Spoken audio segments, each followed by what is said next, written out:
MLC కవిత ఇక రాజకీయంగా ఒంటరేనా? ఆమె పొలిటికల్ స్టెప్స్ అన్ని ఇక సోలోగా పడాల్సిందేనా? గులాబీ వాసన ఇక ఆమె దరిదాపులకు కూడా చేరదా? లేక రాజేసిన అగ్గి అంతకంతకు అంటుకుంటోందా? తాజాగా నిజామాబాద్ టూర్ ఆ విషయాన్ని చెప్పేసిందా? అసలేం జరిగింది నిజామాబాద్లో? ఆమె పొలిటికల్ ఒంటరి అని ఎందుకు స్టాంప్ వేసుకున్నారు అంతా? మొన్నటిదాకా బీఆర్ఎస్ లో ఆమె మాటకు తిరగలేదు, ఆమె ఏం చేసినా చాలా బాగుండేది, అందరూ ఏమనేవాళ్ళు కాదు. అక్క నోటి నుంచి మాట రావడం ఆలస్యం, ఆచరణలో పెట్టేందుకు పోటీ పడేవి పార్టీ శ్రేణులు. అధినేత కూతురు కావడంతో కవిత మాటే శాసనం. ఇంకా చెప్పాలంటే ఆడిందే ఆట పాడిందే పాటగా నడిచిపోయింది. కానీ ఒకే ఒక్క లేఖ, తండ్రికి రాసిన ఒకే ఒక్క లేఖ ఎమ్మెల్సీ కవిత పొలిటికల్ కెరీర్ ను తలకిందులు చేసేసింది.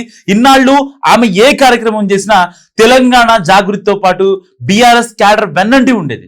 గల్లీలో నిరసనలతో మొదలు పెడితే ఢిల్లీలో మహాధర్నాల దాకా బీఆర్ఎస్ లీడర్స్ క్యాడర్ కవిత వెంటే ఉండేది.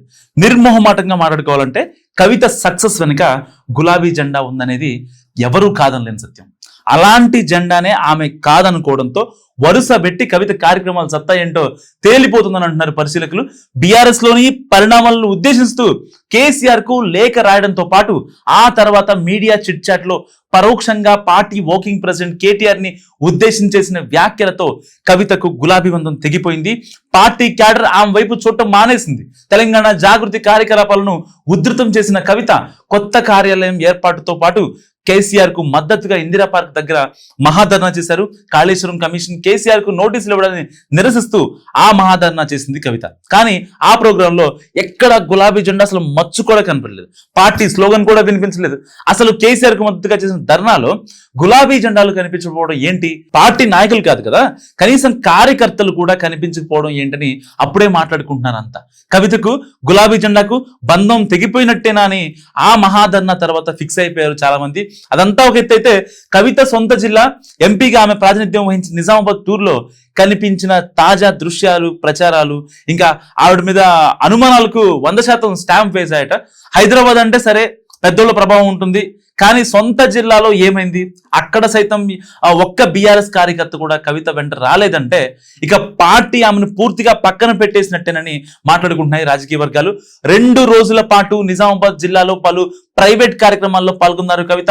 గతంలో అది ఏ ప్రోగ్రాం అన్నదాంతో సంబంధం లేకుండా ఆమె జిల్లాకు వస్తే చాలు అటెండెన్స్ కోసం పోటీలు పడేవారు స్థానిక గులాబీ శ్రేణులు.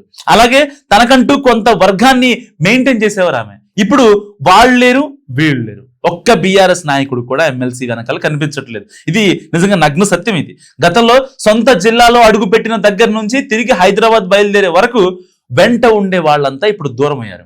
కేసీఆర్ దేవుడైతే ఆయన చుట్టూ దయ్యాలు ఉన్నాయన్న వ్యాఖ్యలతో హట్ అయిన వాళ్ళు కొందరైతే, ఆమె మీద అభిమానం ఉన్నా దగ్గరికి వెళితే ఏమవుతుందో అన్న భయం మరికొందరితే. అంతే కదా, పెద్దవాళ్ళతో పెట్టుకుంటే మళ్ళీ ఇబ్బంది. సో పార్టీలో వెళ్ళడం మళ్ళీ ఆస్కారం ఉండదు, టికెట్ల విషయంలో పంచాయతీలు, లొల్లీలు, నామినేటెడ్ పోస్టులు రావు. సో ఎంత పక్కన పెట్టి మనకెందుకు అనుకున్నాం. ప్రస్తుతానికి ఆమె బీఆర్ఎస్ లోనే ఉన్నారు.